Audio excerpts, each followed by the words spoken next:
Comet. Alright, we are going to try out the springs and see. I'm almost certain I have to cut that, and I want to cut that before I've got the toddler who doesn't like loud noises. And about 10 minutes left in my day before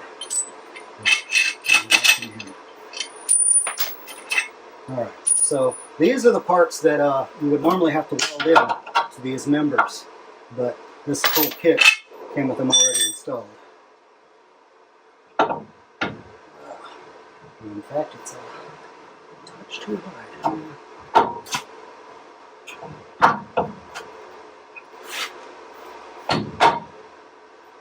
Cut it narrower, or do I just find a way to force it? Kind of want to cut it narrower, actually.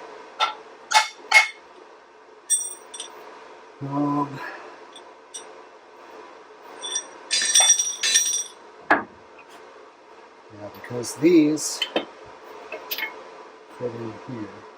Let's see, yeah. Okay, no, I'm not going to cut it narrow. This is exactly how wide it's supposed to be. I just need to get it to fit. Wish I had a pry bar.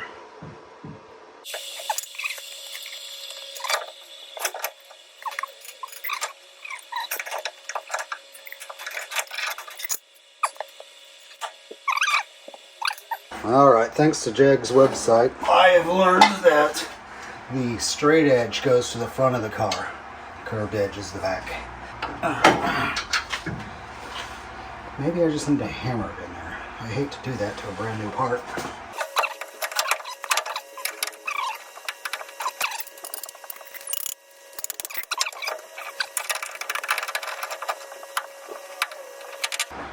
Yep, that did it. I think it's got to come back this way.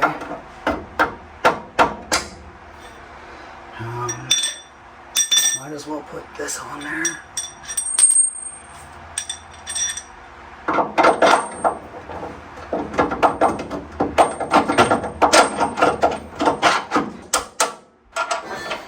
I'm not going to put that washer on first. I'm just going to tighten this to pull the metal shaft back into the grommet, into the bushing. Okay. Now I've got it. Alright. Good enough. Okay, apparently I wasn't videoing for that section. So what I found was that where they positioned the mount for the shock in here, it runs into the back of the hole for the spring. So I'm going to cut the back hole of the spring off, and then it'll fit properly. It's just a minor change. But I don't have to worry about the cross member interfering. It's completely out of the way. That's that.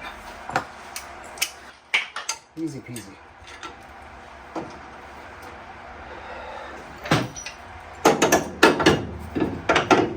Let's put this bolt back in. Better be recording right now. Alright. Now, yep. Let's clear these corners. There we go. I like that. Lots of clearance sound.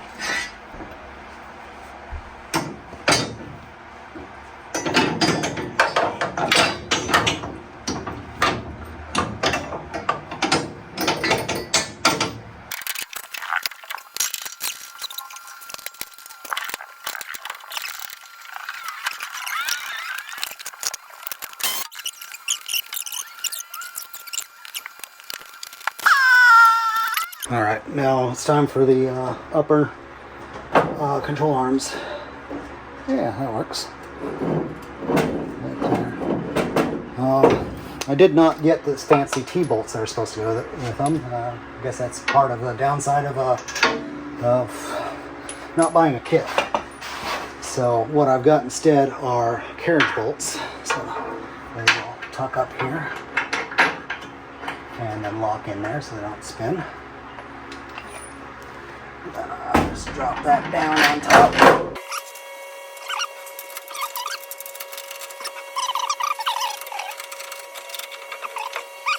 Now I can put the steering knuckle in here.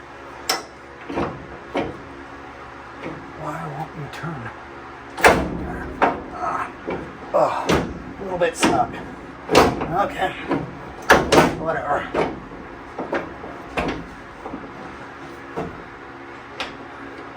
Not impressed with that. Let's see how that goes. That should probably...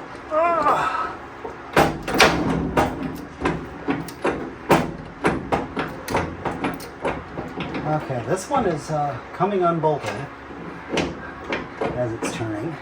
This one isn't tight. That's brilliant. Let's just go with a normal washer. Oh, redesigning the freaking equipment. I gotta love it. Anyways. Yeah, that's a lot better. Alright, so there's that. Let's put the knuckle in here. This one's not gonna budge at all. Okay, I know that this is the driver's side one because without it, the steering hookup is on the correct side. Steering rack goes on the front.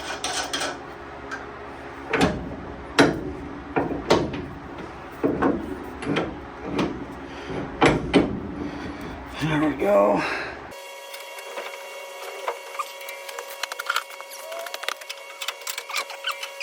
This is the cross member. We're going to install the steering rack first. So I've got some bolts for that. I'm going to get the greatest bolts.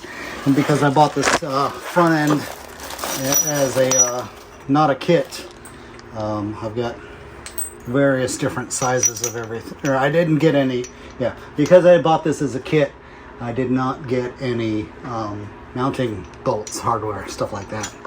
So put it up like this. Got the best angle. These bolts fit pretty snug in there. Not perfect, but pretty good. And then goes through there, goes through there. You got washers for the back side and a nut.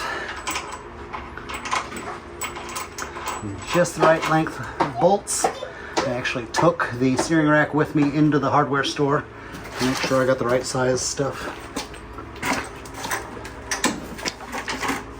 Alrighty. Alright, you come down to help me. Watch your head. There's a lot of sharp stuff under here. Yeah.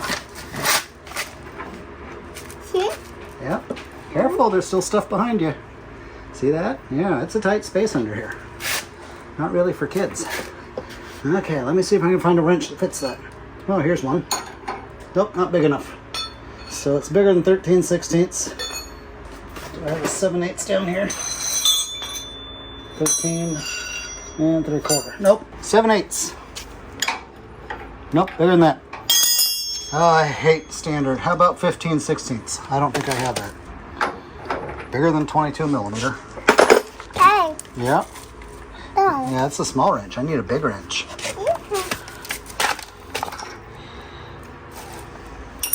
Okay, well, I have to check my toolbox. Wrench located. Oh. The question is, do I have two of these? Actually, I'll just, torque these later. I want to put some Loctite on these threads. But for now, I'm just getting everything mocked up. I'm going to have to take everything, or, some of it back apart when I paint all of this, because it's still just primer. Careful, don't kick the camera. Let me see if I can find another 15/16. Oh, are you going to work on it now? Yeah. One toddler and a wrench. One toddler wrenching. Something like that. Yeah. Oh, yeah. Is it good and tight? Yeah. Yeah, you torque it properly? Tidy. Yeah. Ah, good and snug, huh? Dookie. Yeah. Yeah. You did. Yep, good work. Oh. I've only got one set of wrenches that goes up to, around an inch. And my socket selection is even worse. So what I've got is a 15/16 wrench, as you saw me using a second ago. That's going to be impossible to get out of there. What I'm going to try and do is keep that on there. And then I've got a 1-inch socket, which fits close enough. It's only 1/16 inch too large. So, yeah. Whoopsie. Yeah, here, you want to hold that? Hold it. No, not that one. This one. Yeah, hold that. Thank you. Oh,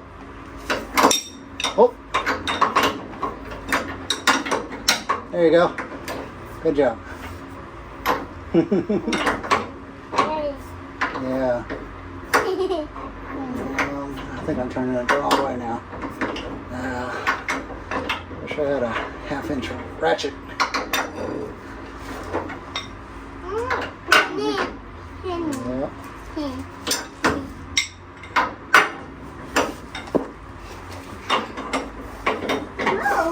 Mm-hmm. Yeah. Oh, watch out. Oh, that needs more arms. Yeah?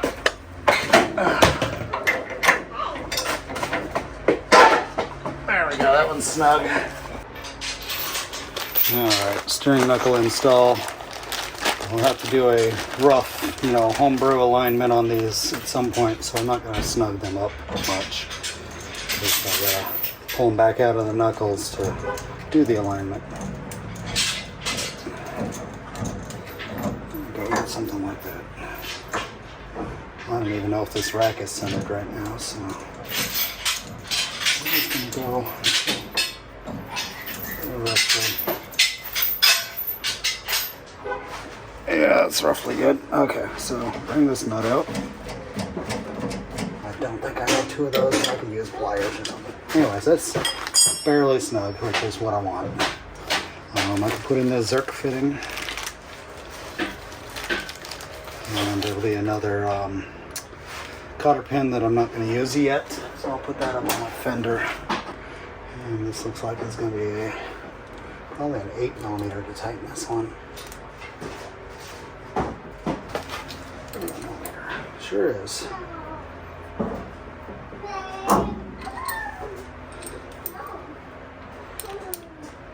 All right.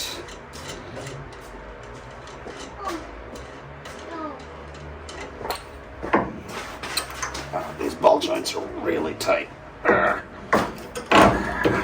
Hopefully they loosen up a little bit with the grease.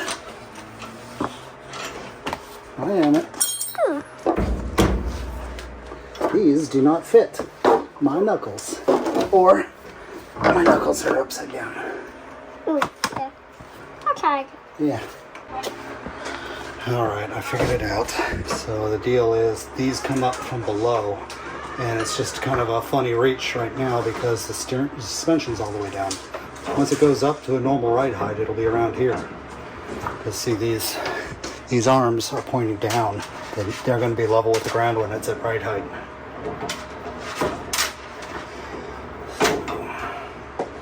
Get this on here, there we go. I don't know what brand these are. I kind of liked the blue boots.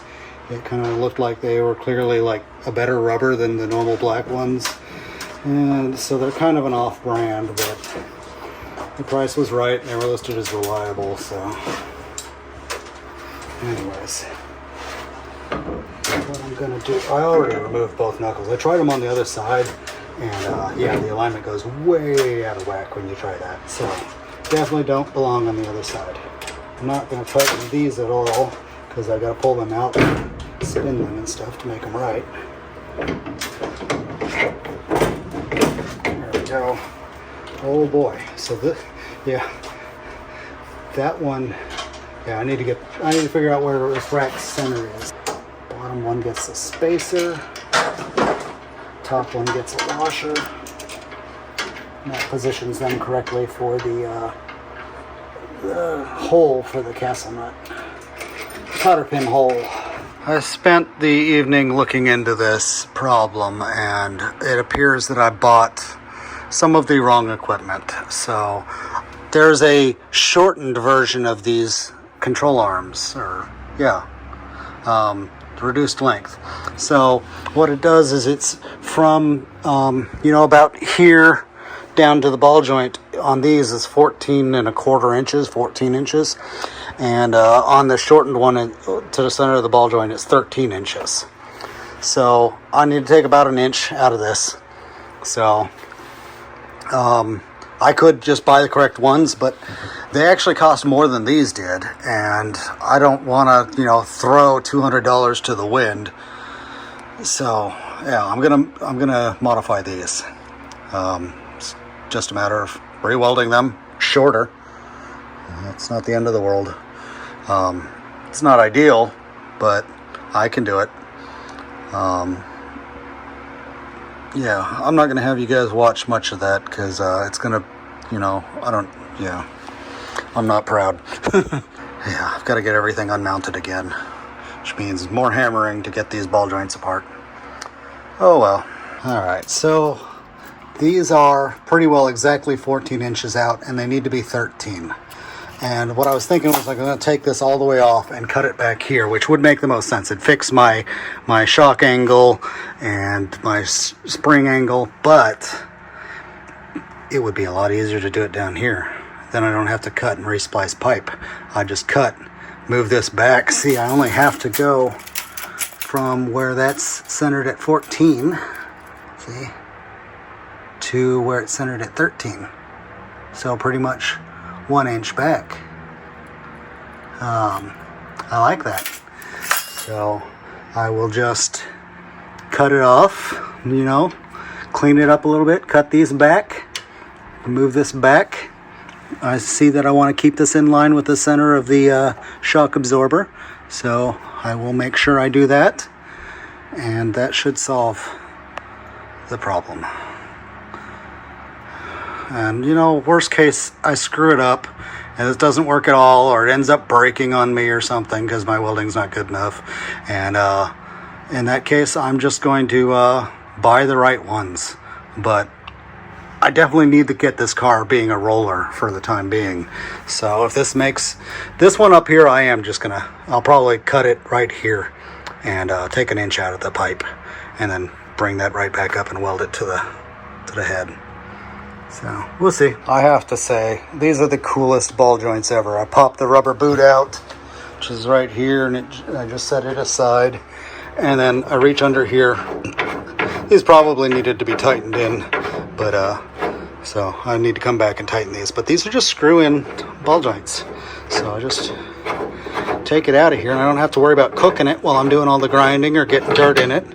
And then I put it up here where it's gonna stay clean. Maybe put it in a Ziploc bag to really keep it clean, and then I can just do my cutting that I need to do to bring this back. See, we want 1 inch out of it, and we've got 1.25 inches before it gets to that. So, well, let's do millimeters because that's what I've been working with. 31 millimeters. So if I take that back to 5 millimeters, or or inch and 1/4 exactly. So if I bring that back to 1/4 inch, that's all I need, and then re-weld it. I'll get it all cleaned up. Cool. Initial cut made. I'm not wasting any time. I'm gonna get this done. I want to put this car together this weekend. The front end anyways, get it rolling. Alright, I've cut this so that this will fit in here. It pretty much goes as far back as I need it to. I still gotta grind off these little bit of nipples that are still on here. I have to hold it with some vice grips or something while I do that because I don't have a vice handy. And when I do get it all the way in there and everything, something like that, I'm gonna space it with this. This is 3/16. It's just a little bit less than the 1/4 I asked for, but with paint thickness and stuff on there, I think it'll be just fine. And at least I'll be able to do it exactly the same on both sides, which is really important. So I'll turn off the camera, get to grinding, probably weld this one in, and we'll come back. I'll do the other side, and I'll tackle the tops, which are going to be harder. Freshly done welding, and it's still smoking. I got all that around there. When my wire brush drill gets charged back up, I'll come in and clean that up. But I went all the way around, both sides. I'm more than sure that that's on there tight. So these are the more ones I'm worried about, but I'm sure I can get those too. I mean, people have been doing this forever. And now we can do it to this side too. I've got the technique down, and I'll just make sure that this one's got the same gap because, who knows. And then I'll do it. All right, this is the passenger side. This is the second side I did. So it's done. There was a bit more of a gap here than I wanted, but I filled it. It's all the way around. Not the worst looking welds I've ever done. I'm pretty happy with these welds, actually. And I'm the only one that has to be satisfied, so. Painted it and everything, so you never know I was even in there. This looks like a standard cheap eBay stuff. So we were aiming for 13 inches on the center. I might have gone 1/8 of an inch too deep on this one. Whatever, it's fine. There's adjustment, it'll be okay. Tops. There's the top. It turned out great. You'd hardly know if it weren't for all the splatter that wouldn't come off. You know, I could have worked harder and gotten it off, but it didn't. So anyway, it still clears like this, at least for half of the travel. So I won't be able to go as far back. Interesting. Anyways, whatever. We'll see how that goes. As far as putting these back, this one's for the top. I grabbed my anti-seize. I'm going to put this on the threads because I was just thinking about it. And if this stuff starts rusting up and I got to take it apart in the future, it's not going to be very fun. So, there we go. Just a touch of anti-seize, you know. I'm not trying to redesign the world. And once I get this bolted in, I can come in here with my channel locks and tighten that up. Let's grab the boot. It just goes in there real easily.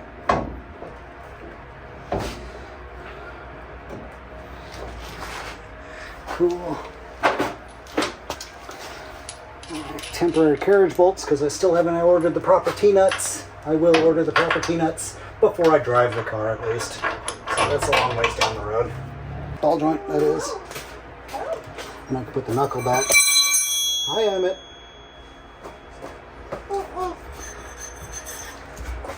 Emmett, I need that tool. Can I have that tool? Oh, no. Bring it back. I need it. Cool, I didn't bung up the threads at all. So that's a plus. It still fits in there well. I didn't melt it too much. And I melted it just enough, I guess. Anyway, steering knuckle is back here.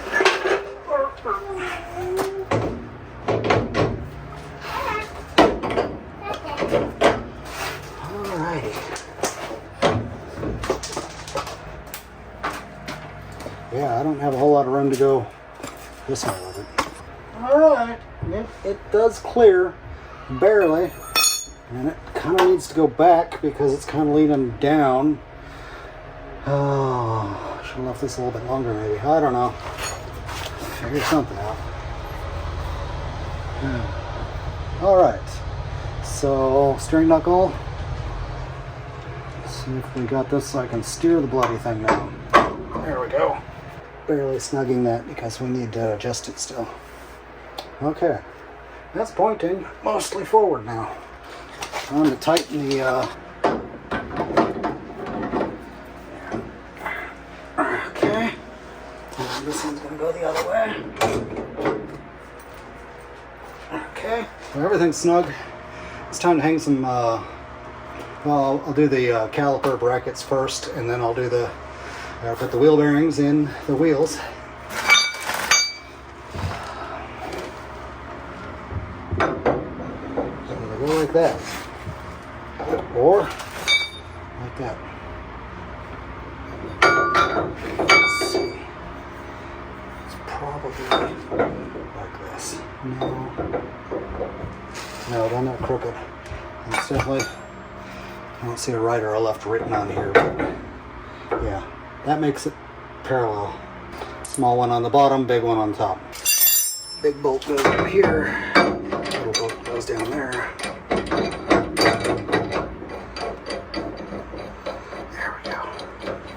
Calipers are going to go on after the hubs are on. The rotors. Ta-da! Time to get greasy. Maybe you'll be able to see me doing all of this. Grab my gloves. 2 sets of clean gloves. My dirty hands inside those clean gloves. We've got the seal for the back. Now, I bought the knuckles, the caliper brackets, the calipers, and the rotors all as a brake kit. So everything should fit fine. We'll see how that works out in the end.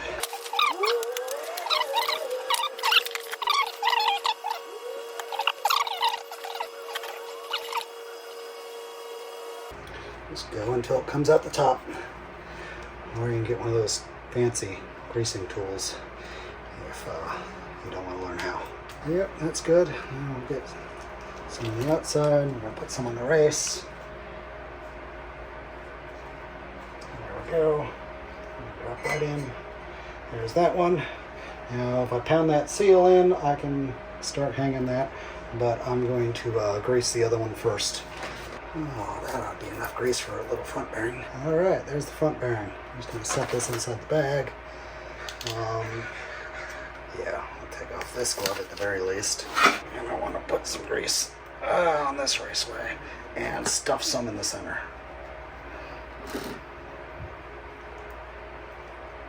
There we go. Plenty of grease in there now.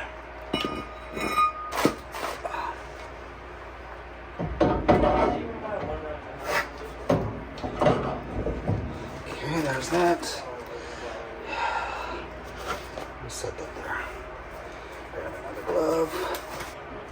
It's a lot faster to get the grease off your hands if it's all on the glove. There's that groove. Good deal.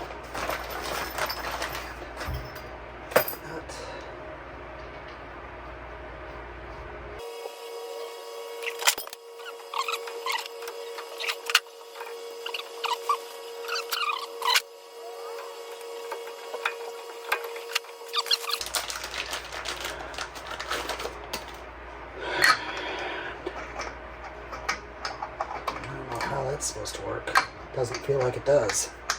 Well, let's see.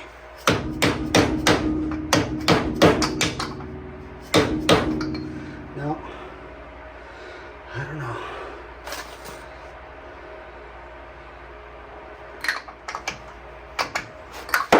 That's odd.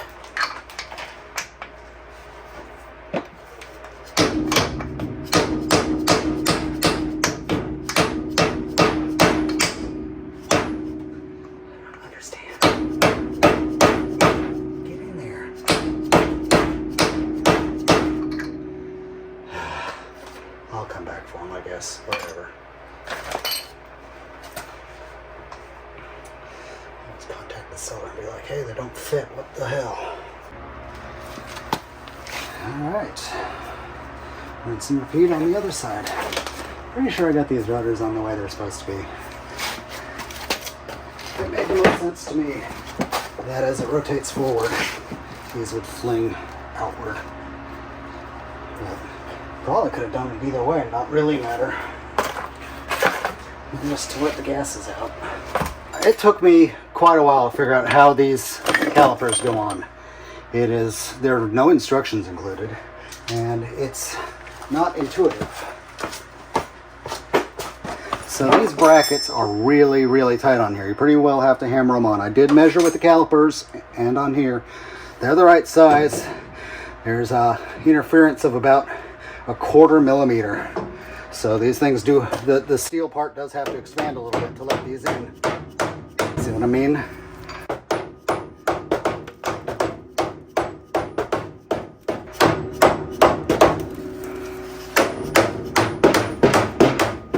Don't fear the reefer, just bang her in. Bang, bang, bang. Anyways, these need to come in really close to this bracket. Now, that's what we're going to do next. Get them sunk. Now, I've got this bearing loosened up so I can move the caliper back and forth. This one we want to get it in before it's too late, if it's not already too late. Yeah, it might already be. Oh, there we go. Alright, so that one does have to be in while you're installing it.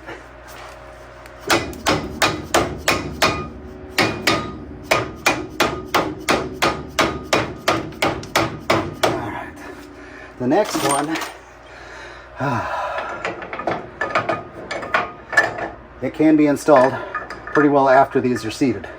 Now, these have little bushings. You can just push the bushing into here. There's an O-ring that holds them in place. There we go. And then we've kind of got to keep banking on this until these come through. See, like that. Now don't let the pads fall out. All right. Something like that. The Allen wrench these take took me forever digging through my tool set. I assumed it would be metric. Nope, they're 3/8 inch Allens. All right, so yeah, that bolt went right on through. Just make sure it goes through the other side okay too. And yeah, after you've tried several times, you can see all the grease I left on the Wilwood logo there. If I can wash off with some glass cleaner or something. Yeah, after you've tried several times, it goes a lot easier. Come on, line up. There we go. There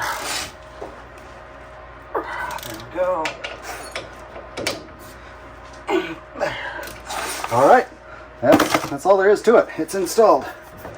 Yeah, it's a shame I got that greasy, but you know, pads are in, calipers on. I need to tighten this bearing back up.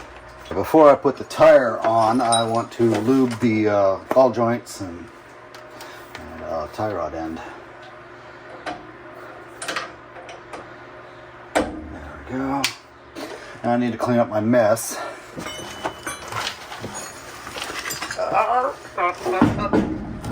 There we go. Now, the center cap, yeah.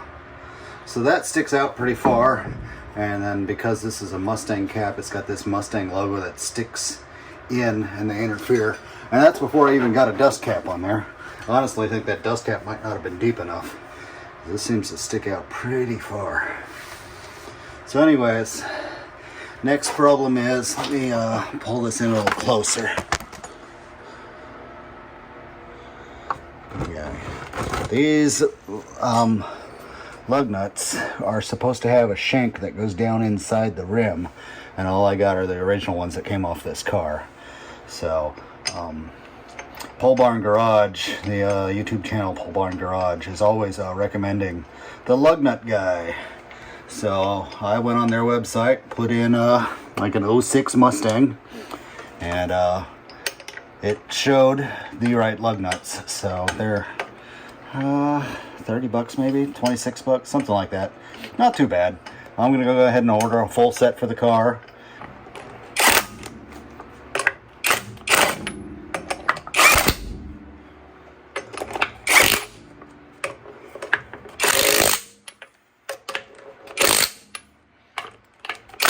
I would not want to drive it on these lug nuts. They're completely wrong, but they will get it rolling. See, I'm actually chewing up the aluminum with those lug nuts. All right, with any luck, you'll be able to see the car. This garage is a little cramped for these wide angle kind of shots. Anyways, this will be the first time going down on the new front suspension. Oh, wait, I gotta get the jack stands out, so got it up off of them.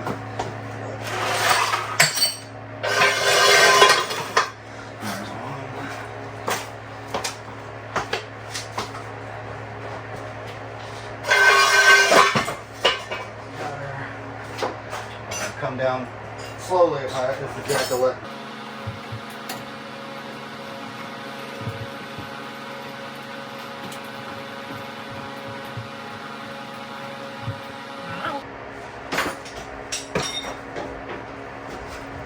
We're still sitting fairly high.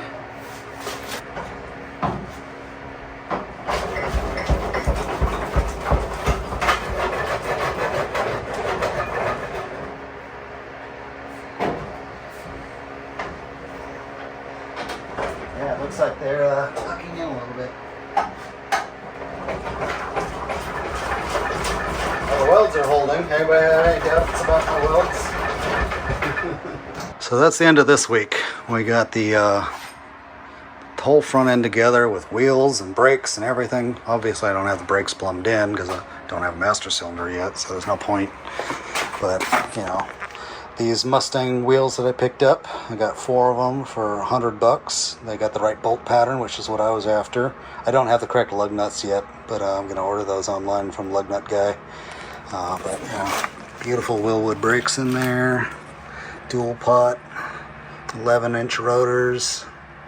Yeah, I'm looking forward to driving this thing. These tires, they barely clear the fender. I don't know that they will, but these are, what was it, 235s? Yeah, they're 235 50s, and I'm thinking I'm going to go down to 205 40s, so they'll be a lot lower profile, and they'll be narrower. They won't be sticking out so much. Yeah. So, I got both sides. As you can tell, I've got the car in the garage the opposite direction now, so I pulled it out, used a vice grips to steer, and backed it back in, facing the other way. Transmission's out. I didn't feel like filming that because it's really not relevant to what I'm doing. It's just something that had to get out of the way. So, drive shaft's gone, transmission's gone. So, at some point soon, I'll be picking up a differential. And, but next week we have this. Haha, it's a hollow LS. I actually picked it up. It had the crankshaft in it and the rods and everything. But the guy had said there was something was up with the timing chain. Yeah, what was up with his timing chain is his bearings were roasted. As soon as I slid the cam out of here, the bearings were flopping on it. So, yeah, they're right here.